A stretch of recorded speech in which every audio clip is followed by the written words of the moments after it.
A student at Caledonia High was told to change his shirt or go home after coming to school wearing a Confederate battle flag shirt. He chose to take off the shirt instead of going home, but he still believes that his rights were denied. 24-hour News 8's Coco McAvoy has this story new at 6. Coco. Good evening. Donovan Stokes is a junior at Caledonia High School, and this isn't the first time that he was asked to change his attire for wearing something showing a rebel flag.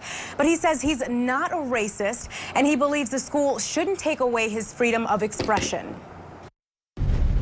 It was bullying. They were bullying me to take off my shirt. That shirt showing a big rebel flag. And Donovan Stokes says the high school principal pulled him aside after noticing it this morning. This is just a shirt. It's the rebel flag. But the school feels differently, saying they have the responsibility to create a, quote, safe and orderly learning environment. Any type of attire that might challenge that, might create disorder or disruption to the environment, we have the responsibility to prohibit that attire. Stokes says he knows why the shirt is seen as offensive, but he grew up watching the Dukes of Hazzard and doesn't believe it reflects racism or hate. People want to think of this as like a hate flag, but this is really more of a patriotic flag than anything else. GVSU Associate Professor of History Scott Stabler says historically that's not the case, instead saying the flag became a symbol for resistance to the civil rights movement. The Confederate flag is a historical myth